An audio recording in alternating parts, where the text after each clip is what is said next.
Olá, boa tarde, seja bem-vindo a mais uma edição do Jornal Toda Hora. Pelo horário de Brasília, o relógio marca 14 horas pontualmente e a partir de agora você fica bem informado com as principais notícias dessa terça-feira. E começou nesta semana o período para consumidores de São Paulo renegociarem as suas dívidas. O PROCON do Estado paulista vai receber pedidos de renegociação até o dia 17 de janeiro. Acompanhe.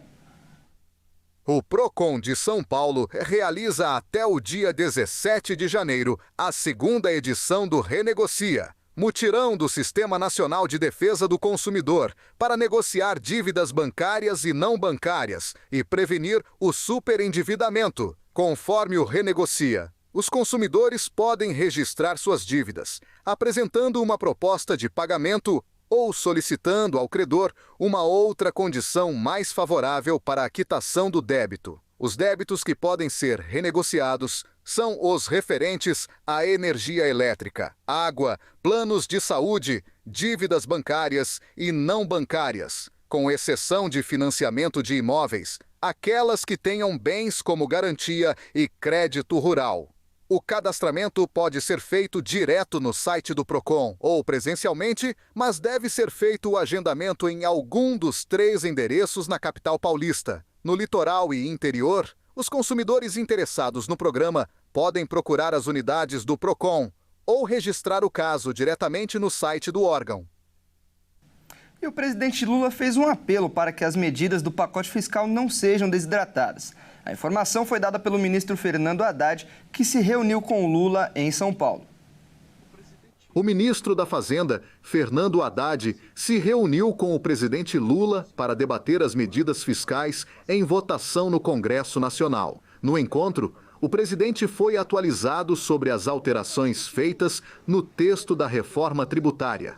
Alguns dos tópicos aprovados no projeto foram considerados preocupantes, como a retirada das armas e das bebidas açucaradas do imposto seletivo.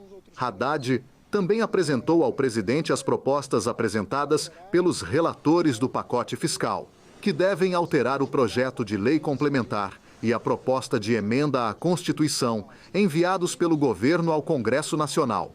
Segundo Haddad, o governo vai trabalhar para as propostas passem nas 2 casas, sem grandes mudanças. O apelo que ele está fazendo é para que as medidas não sejam desidratadas. Nós temos aí um conjunto de medidas que garantem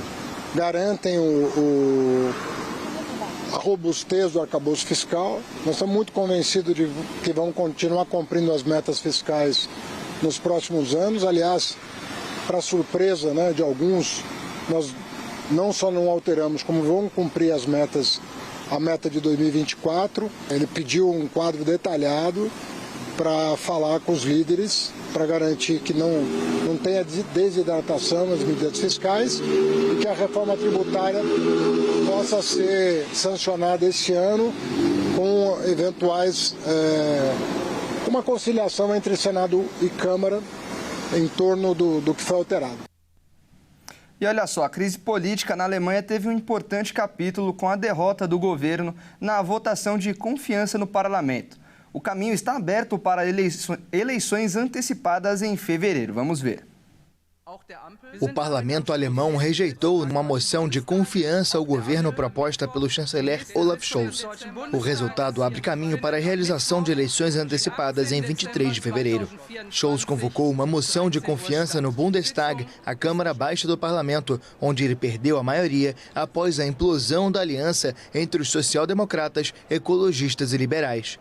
Agora, o presidente alemão Frank-Walter Steinmeier vai ter 3 semanas para dissolver a Câmara. A maior economia europeia foi por muitos anos um modelo de estabilidade, mas enfrenta uma grave crise política, assim como a vizinha França, cujo governo também enfrenta um cenário instável. A coalizão liderada por Scholz colapsou no começo de novembro, depois da demissão de Christian Lindner como ministro das Finanças, por divergências sobre o orçamento. Todas as iniciativas legislativas foram paralisadas desde então, já que o governo ficou em minoria. A crise foi o resultado de meses de disputas entre os 3 partidos do governo sobre a política econômica e questões como migração, além de confrontos pessoais.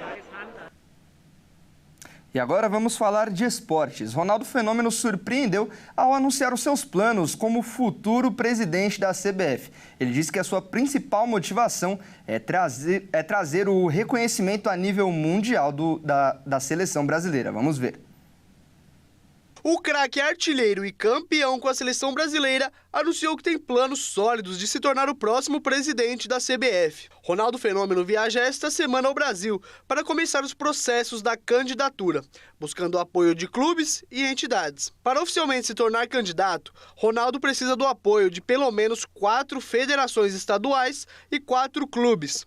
O ex-atleta está confiante no processo e ainda diz que a motivação é trazer de volta o respeito pelo futebol brasileiro a nível mundial. Com o processo de venda do Real Valladolid, Fenômeno afirmou que se dedicará 100% à campanha eleitoral, ainda sem data para acontecer.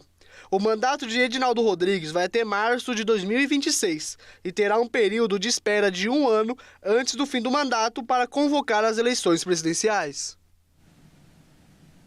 E ainda falando de esportes, acabou de começar a cerimônia do The Best lá em Doha, no Catar. E o atacante do Real Madrid, Vinícius Júnior, é o principal jogador, é o favorito a ganhar, a ser eleito o melhor jogador da temporada. Inclusive, ele vai ser o primeiro brasileiro a conquistar o prêmio desde 2007, quando Kaká levou este prêmio para casa. Vinícius Júnior foi o principal destaque dos merengues nesta temporada e ganhou a La Liga, o Campeonato Espanhol, com o Real Madrid e também a tão sonhada Champions League na atual temporada. Então, Vinícius Júnior vai se tornar o melhor jogador do mundo nesta temporada e trazer este título de volta ao Brasil, título que nunca deveria ter saído dos jogadores brasileiros. E por enquanto é só, eu agradeço demais a sua companhia. Às 15 horas eu volto para te manter bem informado. Até mais!